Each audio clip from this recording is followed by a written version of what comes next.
Hi, everyone. Thank you so much for joining us once again. My name is Eriqah Vincent, and I'm excited to talk today to Mike Barcik from Southface. Hi, Mike. Hi, Erica. Thanks for having me. Absolutely, absolutely. So I'm excited to dig in with you about the amazing work that you're doing, both at Southface, but also the work that you've helped do with Drawdown, Georgia, and with some of the toolkits that you've helped us with. So let's jump right in. So I'd love for you to tell us about yourself and about the climate-related work that you do at Southface. Okay, well, thank you. My background is actually mechanical engineering, and I kind of have a focus on HVAC and energy efficiency and construction. And I've actually been at Southface for 29 years, believe it or not. And I feel very fortunate because I get to do mostly what I get to do these days is our technical training. And that's usually reaching out to professionals in our industry. So that's building designers like architects and engineers and code officials and contractors and subcontractors and really anybody else that's involved with our massive industry, which is manufacturers and utilities and so on. So Mhm. I'm not ashamed. I'm a very pragmatic environmentalist. And really one of the best things you can do for the planet is just to make the built environment better. And Absolutely. that's why I love what I get to do at Southface. I'm Absolutely. also excited because every year for, God, I think, like 25 years now, I've been involved with current and former Southface folks and other volunteers. We weatherize and improve homes of seniors in our community. We focus on all the things that we talk about in the drawdown pages: air sealing and duct sealing and improving insulation, and even small things like cleaning out dryer vents and drainage and lights, LED lighting and pipe insulation. We kind of knock out this really long list of upgrades. And this is all done as part of Decatur's 3-day Martin Luther King service project, which I'm honored to have been a part of since the very beginning. Wonderful. Fantastic.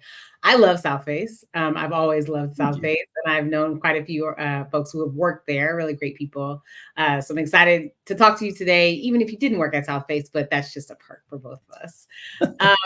What exactly you said about your background being in engineering and some other pieces? What brought you to energy efficiency specifically as a field?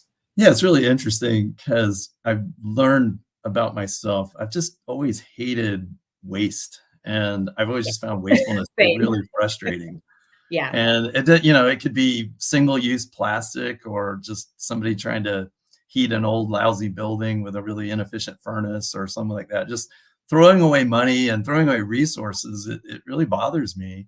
Hmm. And it kind of concerns me because I have children and I think about, we have a finite amount of resources, and what are we taking and what are we leaving behind, so to speak. Yeah. So Same. Same. um, yeah, my as you said, my background's in kind of energy, and I enjoy building things, and so that was a natural connection many, many years ago to volunteering with Habitat for Humanity, building affordable housing, which is a huge, part of my personal life, and sort of a hot button for me. Um, and it's kind of neat because one of the Habitat houses I was working on got rained out, and I went to a different one, and that's where I met up with the person who was one of the founders of Southface. And it changed my life and probably changed his life. I don't know if it was good or bad, but certainly it was a great connection, and just really helped sort of set me on a path of really being able to do what I enjoy, and hopefully just again just doing something better. I think is a big driver for me. Absolutely. Absolutely. Absolutely. So why are you, this seems like a silly question, and I kind of already know why you are, but I'd love to hear more about your passion around energy efficiency. You talked about building low income housing, the work that you did with Habitat, really, phenomenal outcomes for organizations like that. And so, why are you passionate about energy efficiency, but specifically as a climate solution for Georgia? We Oh, know the Drawdown Georgia kind of is our focus in this series. And so, specifically as a climate solution for Georgia, why are you passionate about energy efficiency? I mean, it's a great question, but the answer is just because the impact is just gigantic. And, it really, if you think about it, the way we use energy in this country is roughly in thirds. And, about a third goes to transportation, about a third goes to industry. But Okay. the biggest third by far, in fact, it's about 40% goes into commercial and residential buildings. So Right. if you can improve our building stock, and it's a little bit more homes than commercial, but it's almost 50-50 in that of that chunk. But if you can make improvements there, the impact in terms of carbon is huge. But there's also a lot of other benefits, and I would, energy efficiency is not just about I'm going to reduce my utility bill, but there's much greater comfort, improved health, and better indoor air quality, compliance with code. You create a more peaceful and quieter indoor environment. You have a building that is lower on maintenance and is more durable. And, that's just never, and of course, the obvious one is it costs less to operate this. So there's many benefits that, besides the more obvious one of addressing climate. Heard. Got you. So what do you think about the work that you do? I know that you also work in Southface. You said you also work at Southface's training facility, which I've been given a tour of, and it's a great place. And if anyone ever has the opportunity to go visit it or do a tour of it, it really is a great place. I think you all are doing great work. What's something that you think might surprise us about the work that you do at Southface? Well, it's kind of neat. Southface has actually been around since 1978, but we're still kind of unknown. And, we work mostly in the Southeast, but the reality is we've done work in literally every state and some other places as well. But I think it's kind of neat. We've created some programs and certifications that I personally have been involved in that I'm excited because they're nationally known, but a lot of people don't know they actually started right here at Southface. And a couple examples are we created a certification for professionals that do testing for the leakage of your house and the leakage of your ductwork. And that is used by the Energy Code. And that's actually adopted in, I don't even know how many states right now around the country. I'm super excited to be attached to the fact that, and I'm honored that I get to help create the 25 years ago, Southface partnered with the Atlanta Home Builders Association, and we created the Earthcraft family of green building programs. And it's homes, it's multifamily, it's light commercial, it's historic buildings, and it's both new construction and renovation. And this program predates the probably better known LEED program. And, but I'm really proud. Our foundation is just good, practical, sort of fundamentals of building science is the baseline. And I got some numbers to date. Over 61,500 buildings, homes, and dwelling units have been certified in that program, which is pretty impressive. Yeah. And I'll just make one more quick plug. That very brand new, really, really hot off the presses is we were a part of a Department of Energy Empowered grant. We've recently developed some really neat online education resources that are basically addressing the challenges of some of the technologies that Drawdown in particular is trying to promote. And we refer to these as distributed energy resources, or DERs, because we need another acronym. But and it's really helping people kind of get over the fear of the unknown of some new stuff like on-site renewables, or I want to put an EV charger on my house. What does that involve? And helping code officials and other implementers, become more comfortable with that. So all of this content is free. It's on our learning management system. Our website is southface.org, but this specifically is on a website called cleanenergyclearinghouse.com. Wonderful. So thanks for the plug. Yeah, for sure. We'll make sure we get those resources and links to everyone who's watching as well, so they can go to those places. So energy burdens. We know that Georgia is one of the highest places, especially Atlanta, for energy burdens in the country. And for folks who might not know, energy burden really talks about the amount of the household income in your household, how much of that goes out to paying for energy in your home.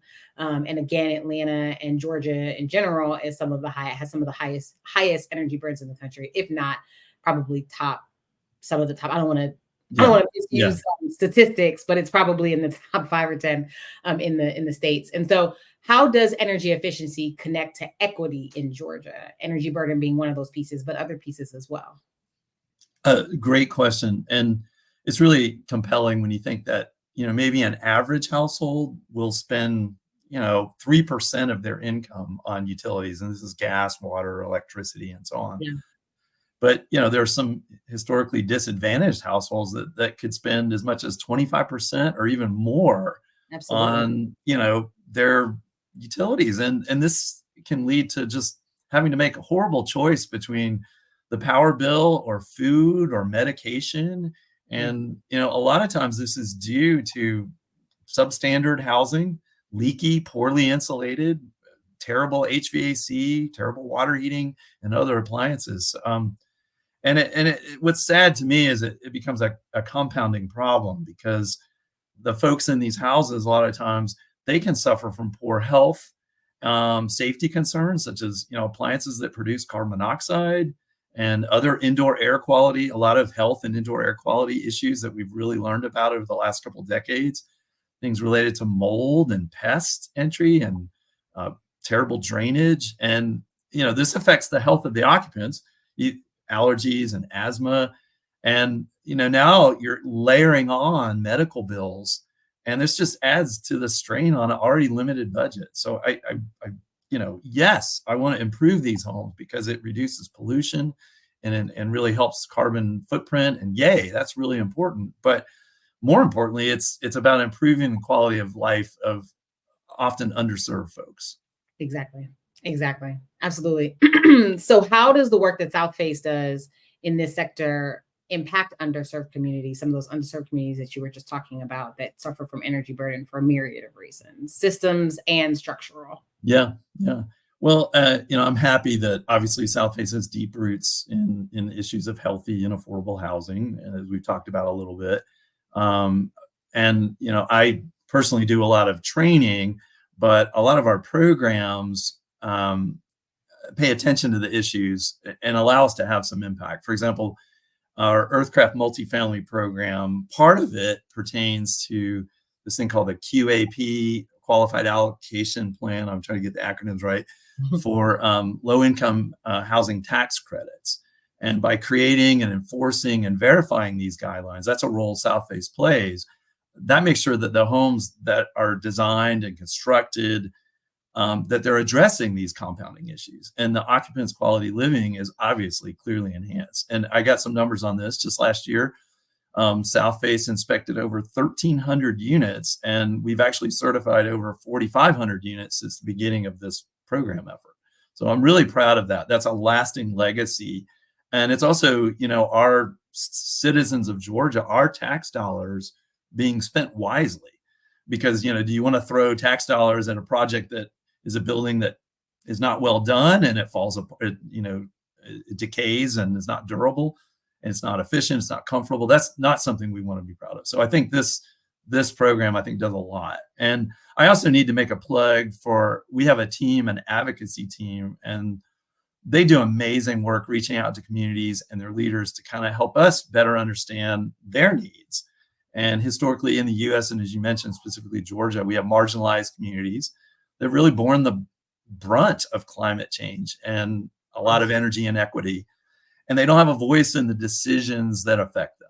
So our advocacy work is really trying to focus on engaging these communities, engaging their leaders, trying to make us understand their needs, help their challenges, help them feel empowered in the decision-making process. It really is, it's a two-way dialogue. We really focus on the sustainable building part, and we're also trying to actively listen to and incorporate the insights of the people who are living in these buildings.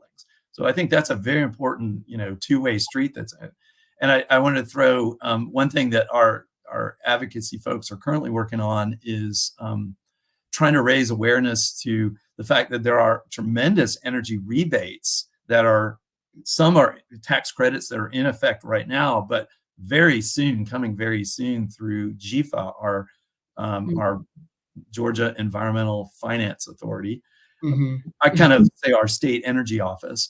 And a lot of these are coming down from the Department of Energy, and getting people, essentially aware of what these incentives are. And many of these are about to hit. I say about to hit, I would kind of think in the time frame of end of Q4 or Q4 2024, early 2025. So and if you're hearing us say, hey, heat pumps are a really good idea, and you're qualified and you can get an $8,000 at the point of sale rebate, that's pretty attractive. So our working with our state, GFA has been a real pleasure as well. So a couple of things you said that I think are really interesting. The first thing is, I love to hear when nonprofits talk about not going to the community and telling them what they think they need. Hearing from the community what they actually parachute in and be the savior. That's exactly hearing what they actually need and doing the best that they can to connect them to those resources. Whether that organization has them or not, may also have other organizations that they should connect to. So I love to hear that.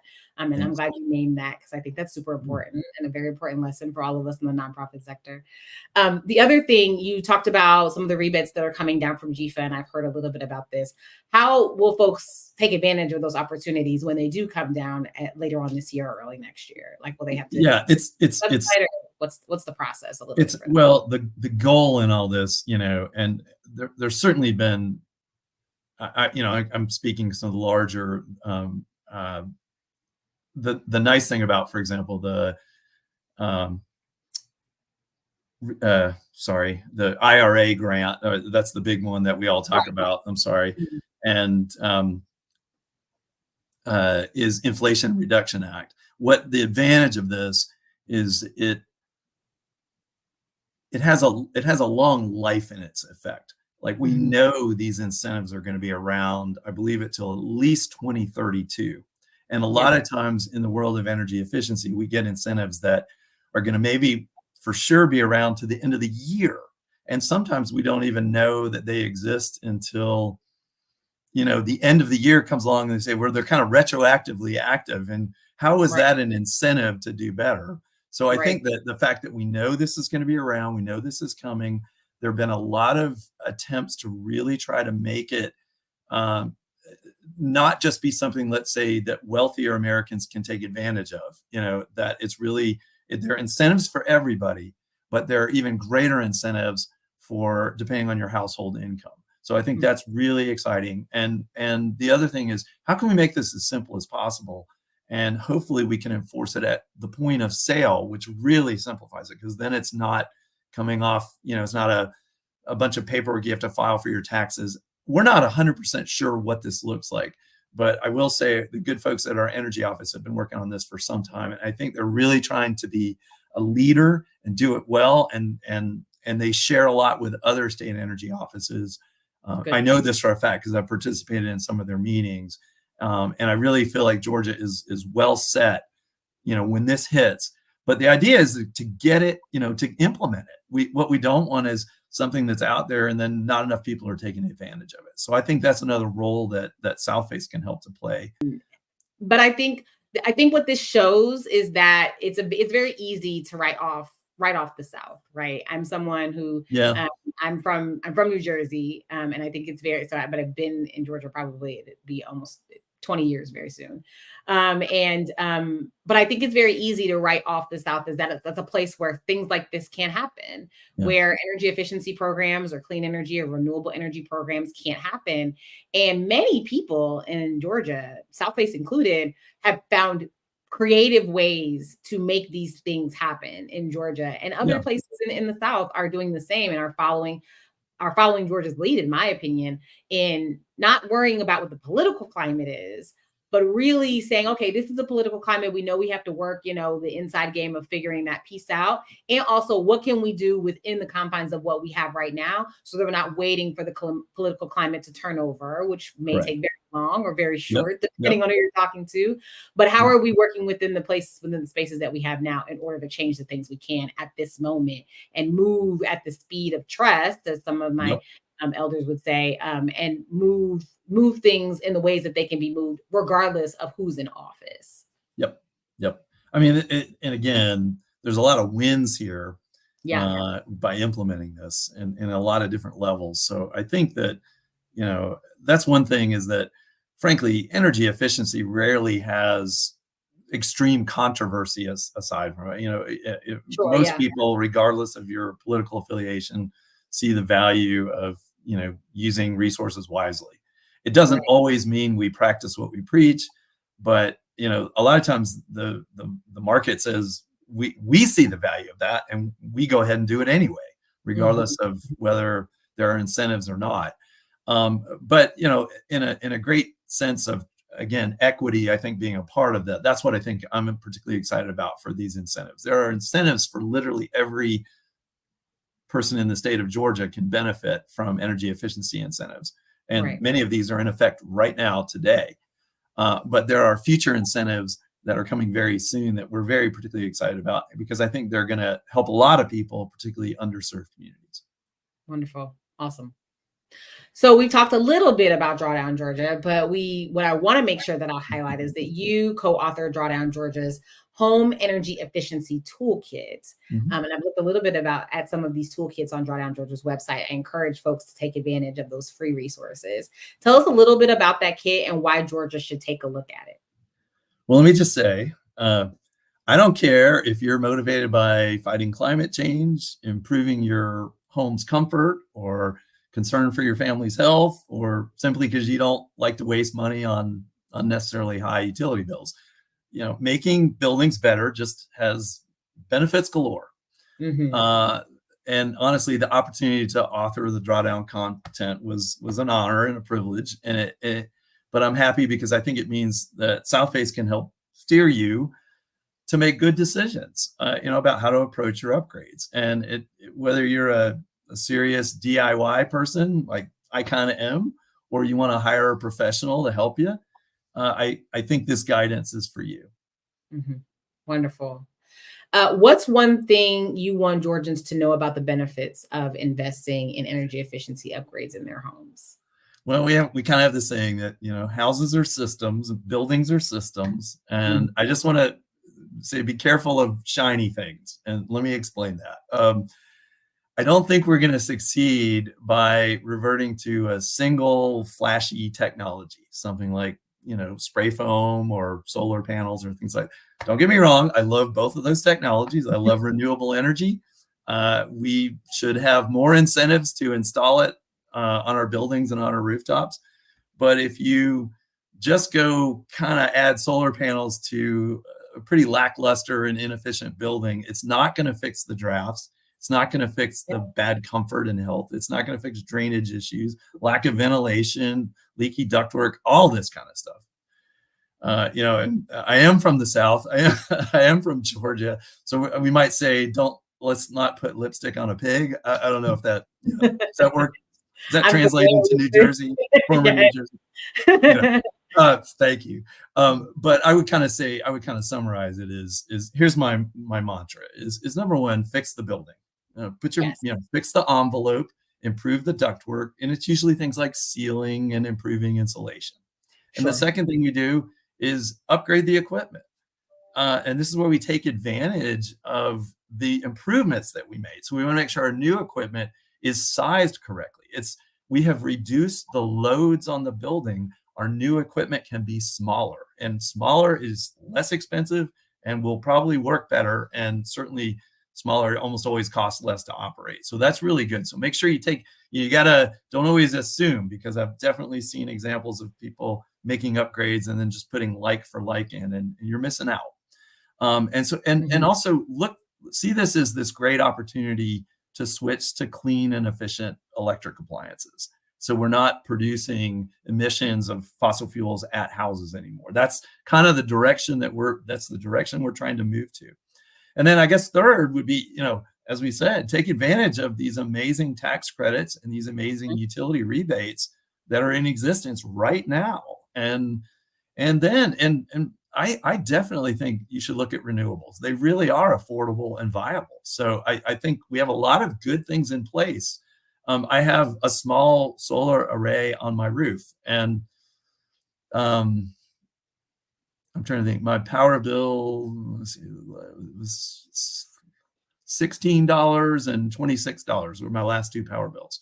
So that's a nice thing to feel like I'm future-proofing myself for, and a year ago it was even less, but now we're paying for a nuclear power plant. So, so it's, I always like to say utility bills, can do three things, right? They can stay the same, they can go down, but what are they probably going to do? Right. You're probably they're probably going to go up. So the investment in making your home more comfortable, more, healthy and all this stuff, it's future-proofing you. And that is a really important, and then we also talk about climate resilience, which is another big thing, because what happens if your power goes out and your home is not well insulated, or, and so on and so forth. Those are, by having a good, efficient building, you're able to sort of survive that a lot longer and a lot more comfortably. So I think there's a lot of benefits there. Yeah. Fantastic. Yeah, I've been looking at the energy kit a little bit. I'm going to keep looking at it for my own house, because I certainly know that there are upgrades that we can make around here. So I'm really appreciative of you talking about some of those. Well, I live in a 1920 Craftsman bungalow, and it was leaky as a sieve, and we have done a lot in it. We've been in our house 25 years now, but we are. I can definitely say my utility bills are significantly lower than they were when we first moved in, and our consumption. And I, because I'm a nerd, I'm tracking this. I have the numbers to back it up, but I really do believe it. And I do try to walk the talk. And if I recommend either a technology or a strategy, I like to experiment on my children first and see, my family, and it's really great. I love this stuff. I love the work that we do. Yeah. I think that it just gets me excited, and again, I love to sort of take something that's not so great and make it better. I think that's a big part of all this. Absolutely.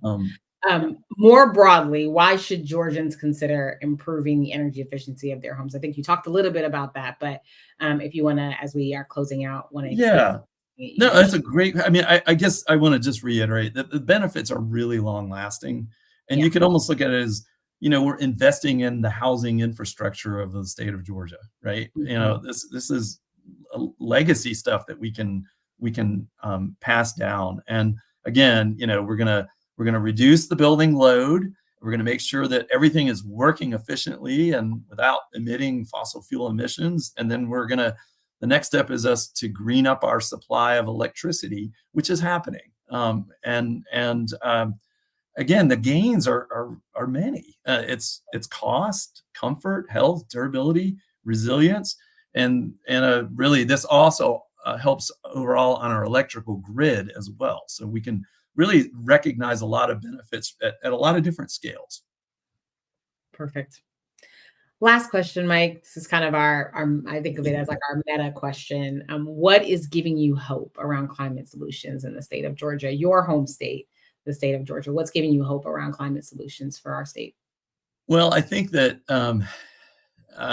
you got to stay positive, and I'm not saying I don't accept the disappointments that come along, but I do see some neat things in our sector that really do excite me. That there's a movement now I'm seeing that's really growing in the state of Georgia, where we're constructing what are called mass timber commercial buildings. And these are basically building commercial buildings. Sometimes they're many stories high, 20, 25 stories high, instead of using the usual concrete and steel, which is extremely energy and carbon intensive. Those are just the worst. I mean, they're great products, but we got to really face the reality of the baggage that comes with these materials when they show up on our job site. The footprint is pretty significant. But the idea of using wood, which actually sequestered carbon, This is really on the rise, and we actually Drawdown reported on it. We recently saw the opening of a mass timber building that's near the Beltline at next to Pont City Market. That's made entirely of the trees were actually harvested in Georgia, and they were fabricated nearby. And I mean that, and we have some amazing companies that actually manufacture some really advanced building products, right? We have companies that make insulation made from recycled content. And all this is happening right here in the state of Georgia. So I find that really exciting. And then on a kind of a larger scale, what's also kind of neat is there's all these technological advances that have occurred. And particularly the one word that pops up all the time is the word heat pump. But we can really take an all electric home, and we can use a heat pump for very efficient space heating and cooling. We can use a technology called a heat pump water heater for extremely efficient creation of hot water. We've got induction cooking, which is very safe. That's another big thing about, particularly gas cooking has some real safety concerns. We have electric vehicle charging. We have rooftop solar. We have all the technologies that we need to live a net zero life. We have it. It exists. We don't have to invent anything. And it will continue to be improved and made better over time. But we have all this. Now we just have to implement it. Absolutely. Absolutely. Implement it and allow access for people to be able 100%. to access it as well. Doing both hand in hand is going to be really important. Very much so. Thank you so much, Mike. This was really, really informative and really eye-opening for me. And I hope it was for our audience. Thank you all so much for joining us. Thank you again, Mike. Everybody have a great day. Thanks, Eriqah.